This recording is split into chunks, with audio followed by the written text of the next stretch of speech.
It was a quiet evening, and the sun had just dipped below the horizon, casting a warm amber glow over the city.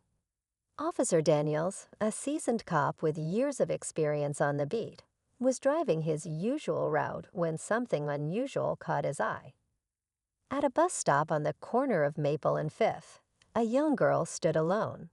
She couldn't have been older than 16. What stood out wasn't just her age or the late hour. It was the pair of high heels dangling from her fingers. Something didn't feel right.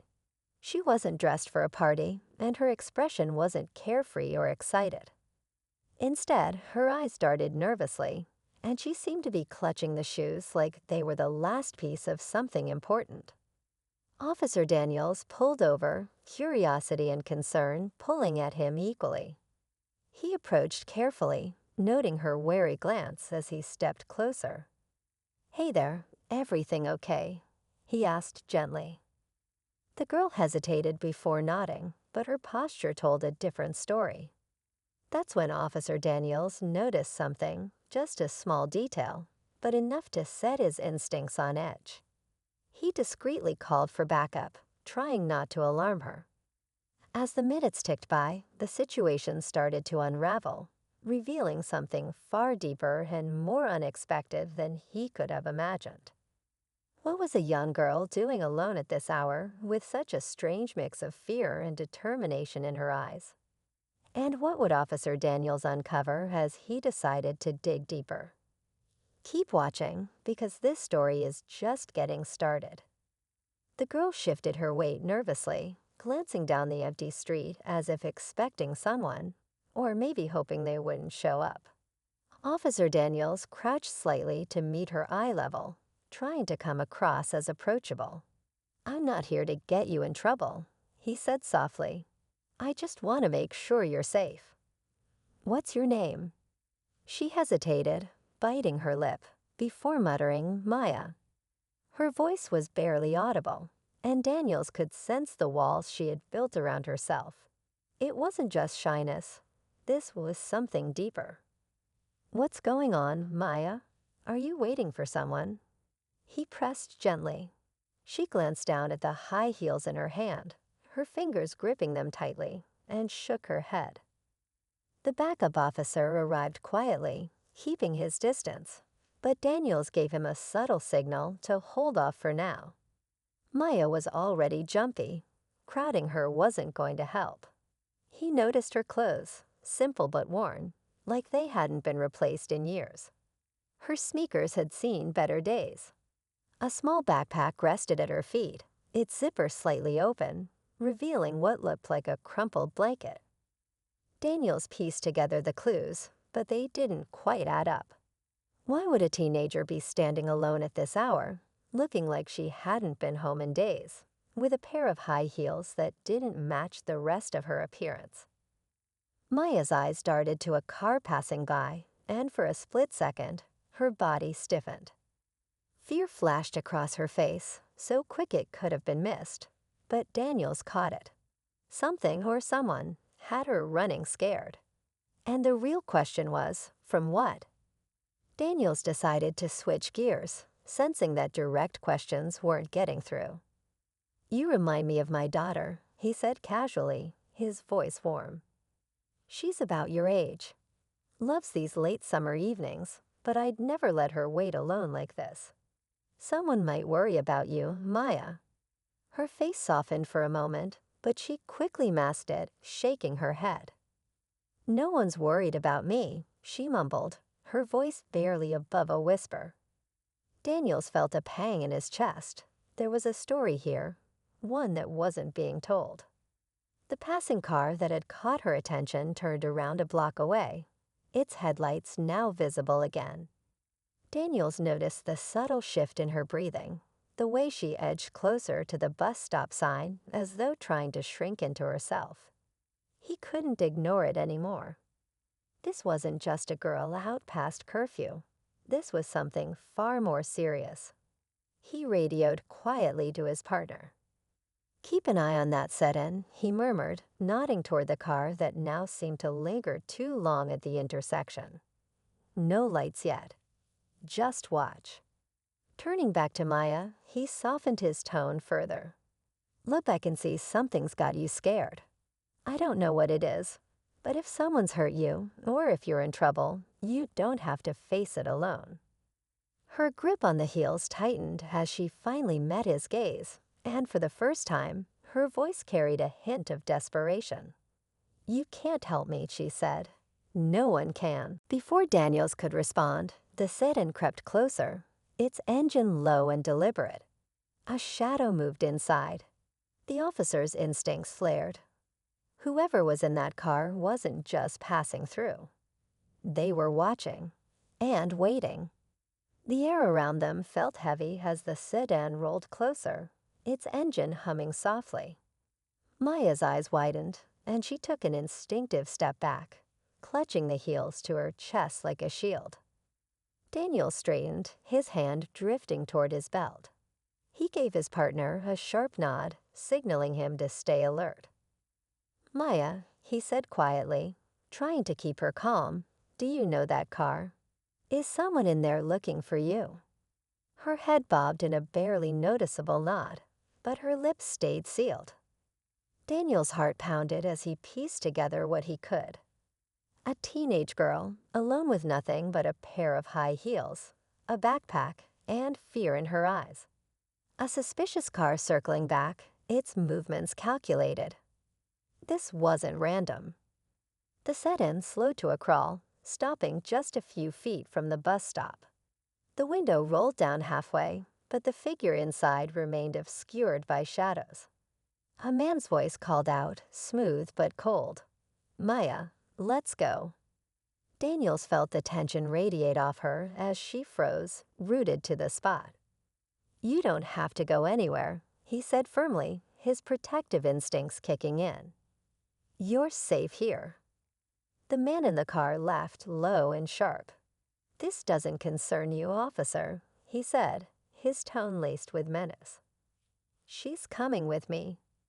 Daniel stepped slightly in front of Maya, shielding her. Not unless she wants to, he replied, his voice steady but sharp. His partner approached the scene slowly, hand hovering near his holster, ready for anything. Maya's breathing quickened as the man's patience visibly thinned. The tension in the air was almost unbearable. This wasn't just a scared girl anymore. This was someone running from a dangerous past that had just caught up to her. The man in the car shifted, his silhouette leaning forward slightly, as if preparing to step out. Maya grabbed Daniel's sleeve, her fingers trembling. Please, she whispered, her voice barely audible. Don't let him take me. Her plea carried the weight of something unspoken, something far more sinister than what had already been revealed. Daniels didn't move, his body squarely between Maya and the car. Maya's not going anywhere until she's ready, he said firmly, his gaze locked on the figure inside. The man's expression, now faintly visible in the dim light, shifted into something darker, his false composure slipping. Then a new element shattered the tension. From the far corner of the street, another set of headlights appeared, approaching quickly. The vehicle was older, its engine louder, and as it pulled up behind the sedan, a woman stepped out. She was dressed in plain clothes, but moved with authority, her face a mix of worry and resolve. Maya, she called, her voice cracking. Maya's head whipped around, her eyes widening in recognition. It's me, baby. It's Aunt Lisa. Daniels glanced between Maya and the woman, trying to piece this new information together. Maya's relief was undeniable, but it was short-lived as the man in the sedan barked. Stay out of this, Lisa. You don't want to make things worse for yourself. The tension snapped into something electric. Lisa stood her ground, her voice steady despite the threat. She's not going with you, Raymond. Not this time. It's over.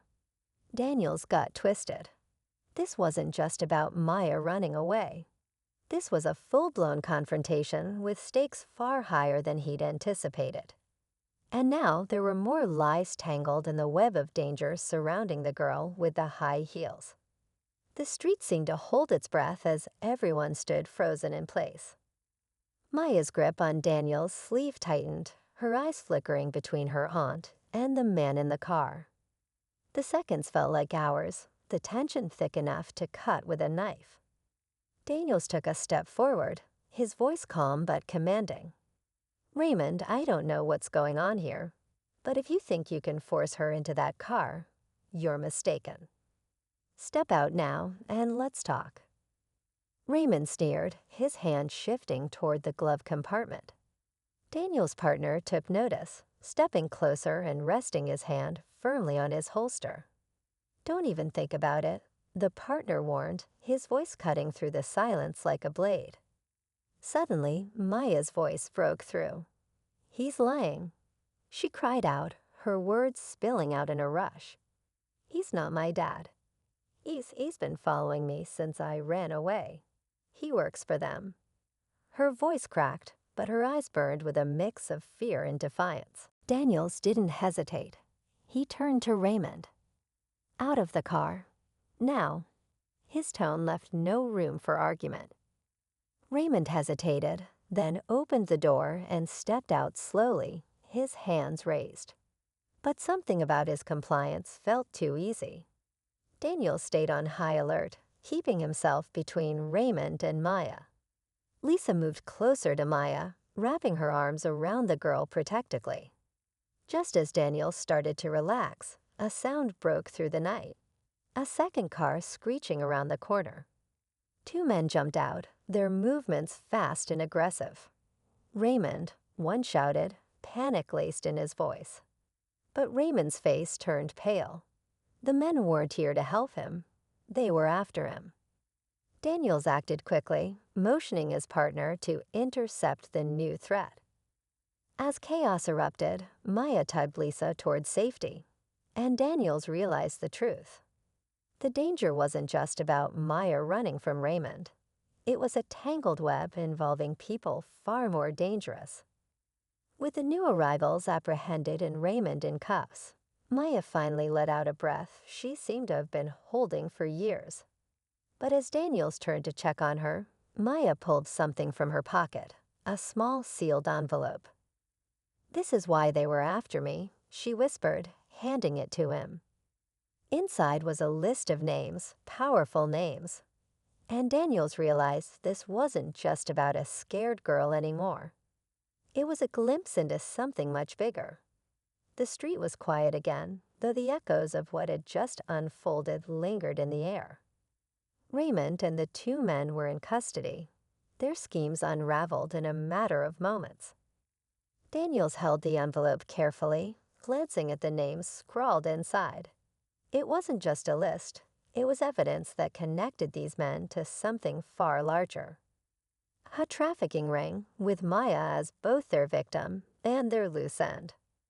Maya sat on the curb, her aunt's arm around her shoulder, a mixture of relief and exhaustion etched across her face. Daniels approached her, crouching to her level. "You were brave tonight, Maya," he said softly. "You trusted us when it mattered most. That's not easy." She gave a faint smile, her eyes still carrying the weight of everything she'd been through. I didn't think anyone would believe me," she admitted. Lisa squeezed her tighter. "Well, they did. And you're safe now. You're not alone anymore." Daniels nodded, his voice steady. "We'll take it from here. That list is going to help bring down a lot of bad people. And you. You're going to get a fresh start." As the squad cars pulled away, the once tense scene faded into the quiet hum of the neighborhood. For Maya, it was the beginning of something new, a chance to rebuild with people who cared for her. And for Daniels, it was another reminder of why he put on the badge every day, to protect those who needed it most, even when the odds were stacked against them. The high heels that had sparked his initial concern now sat forgotten on the curb, but they had served their purpose. They were a symbol of survival, of Maya's journey from fear to freedom. And tonight, They had led her to safety.